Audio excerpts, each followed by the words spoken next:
الحمدللہ رب العالمین والصلاة والسلام علی رسول الکریم۔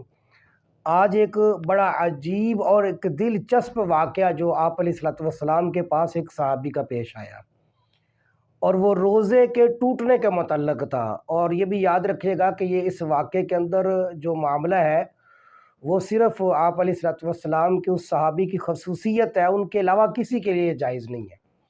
وہ واقعہ کیا ہے؟ بڑا دلچسپ واقعہ ہے، آپ نے شاید پہلے بھی کئی دفعہ سنا ہوگا، لیکن میں آج احادیث مبارکہ کے الفاظ کے ساتھ آپ کو سنانا چاہتا ہوں۔ حضرت سیدنا ابو ہریرہ رضی اللہ تعالیٰ عنہ روایت کرتے ہیں کہ نحن جلوس عند النبی صلی اللہ علیہ وسلم۔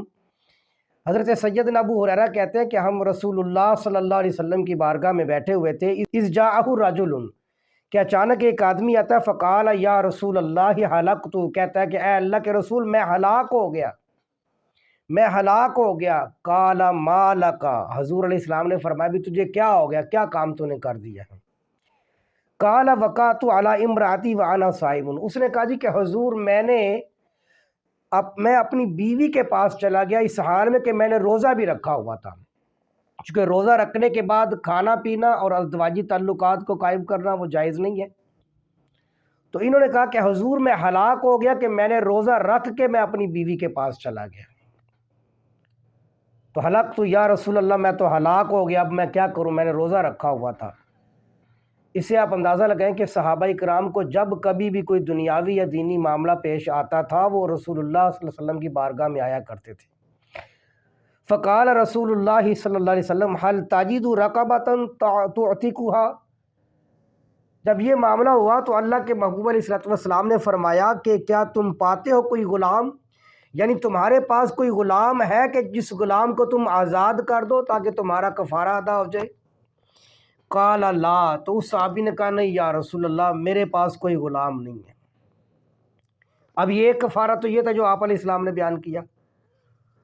قال فهل تستطيع ان تصوم شهرين متتابعين، پھر آپ علیہ السلام نے فرمایا کیا تم طاقت رکھتے ہو کہ اس روزے کا جو کفارہ ہے وہ لگاتار 2 مہینے رکھو، لگاتار 2 مہینے روزہ رکھو؟ قال لا، اس نے کہا کہ نہیں حضور میرے میں اتنی طاقت نہیں ہے کہ میں 2 مہینے روزہ رکھ سکوں۔ لہذا یہ دوسرے کفارے سے بھی انہوں نے انکار کر دیا۔ تو اللہ کے محبوب علیہ الصلوۃ والسلام نے فرمایا چہل تاجد اطعام 60 مسکینا، اگر تم غلام بھی آزاد نہیں کر سکتے، لگاتار 60 روزے بھی نہیں رکھ سکتے، تو آپ علیہ السلام نے فرمایا کیا تم 60 مسکینوں کو کھانا کھلا سکتے ہو؟ قال لا، تو اس نے کہا کہ نہیں یا رسول اللہ میں مسکینوں کو کھانا بھی نہیں کھلا سکتا۔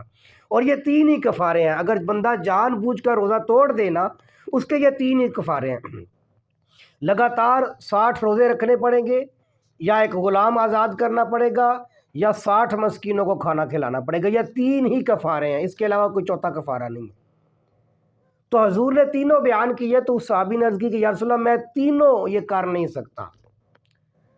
تو آپ علیہ الصلوۃ والسلام نے فرمایا اجلس، بیٹھ جاؤ پھر یہاں پر۔ حضور نے اپنے پاس بٹھا لیا۔ وَمَكَثَ النَّبِيُّ صلی اللہ علیہ وسلم، راوی کہتے ہیں سیدنا ابو ہریرہ کہ رسول اللہ صلی اللہ علیہ وسلم بھی جو ہے وہ کچھ دیر ٹھہرے رہے۔ اچانک اس عالم کے اندر کہ فَبَيْنَا نَحْنُ عَلَى ذَلِكَ، ہم اسی درمیان تھے کہ اُتِيَ النَّبِيُّ صلی اللہ علیہ وسلم، کہ حضور کے پاس لایا گیا بِعَرَقٍ فِيهِ تَمْرٌ، ایک تھال جس کے اندر کھجوریں تھی، یعنی کھجوروں کا بھرا ہوا ایک تھال حضور کی بارگاہ میں لایا گیا۔ بل عرق المقتل الزخم، اور کہتے ہیں کہ عرق کسے کہتے ہیں کہ جو بڑا تھال ہو اس کے اندر کتنی ساری کھجوریں تھی، تو وہ آپ علیہ الصلوۃ والسلام کی بارگاہ میں لایا گیا۔ تو جب حضور کے سامنے وہ کھجوریں لائی گی، اس سے آپ اندازہ لگائیں کہ حضور نے فرمایا این السائل، حضور نے فوراً فرمایا بھئی وہ سوال پوچھنے والا کہاں ہے؟ آپ نے کھجوریں دیکھی تو آپ نے فرمایا کہ وہ سائل کہاں ہے؟ قال انا، اس نے کہا جی یا رسول اللہ میں ادھر ہوں۔ قال خذ ھذا فتصدق به، آپ علیہ السلام نے فرمایا کہ اچھا بھائی اب تمہارے پاس چونکہ تینوں کفاروں میں سے کوئی بھی حل نہیں ہے تو میں تمہیں یہ حل بتاتا ہوں کہ یہ کھجوریں اٹھاؤ اور اس کو جا کر صدقہ کر دو تاکہ تمہارا کفارہ ادا ہو جائے۔ فقال الرجل اعلی افقر منی یا رسول اللہ صلی اللہ علیہ وسلم، تو اس آدمی نے کہا کہ اے اللہ کے رسول، کیا میں یہ کھجوریں اپنے سے زیادہ کوئی محتاج ہے نہیں پھر بھی اس کو دے دوں؟ یعنی اس نے عرض کی کہ حضور میرے سے زیادہ کون محتاج ہوگا جس کو میں جا کر دوں؟ فواللہ ما بین لابتیہا، تو اس نے کہا کہ اللہ کی قسم یا رسول اللہ صلی اللہ علیہ وسلم، اللہ کی قسم کھا کر کہتا ہوں کہ ان دو کناروں کے درمیان، جرید الحرتین، ان دو کناروں کے درمیان یعنی ان دو پہاڑوں کے درمیان، اے اللہ کے رسول، اہل بیت افقر من اہل بیتی، ایسا نہیں ہے کہ میرے گھر سے زیادہ بڑھ کر کوئی بندہ فقیر ہو۔ یعنی اللہ کے رسول، مدینہ کے دونوں پہاڑوں کے درمیان جتنے گھر ہیں ان گھروں میں سب سے زیادہ محتاج اور فقیر گھر وہ میرا گھر ہے اللہ کے رسول، تو میں اپنے سے بڑھ کر کس کو دوں؟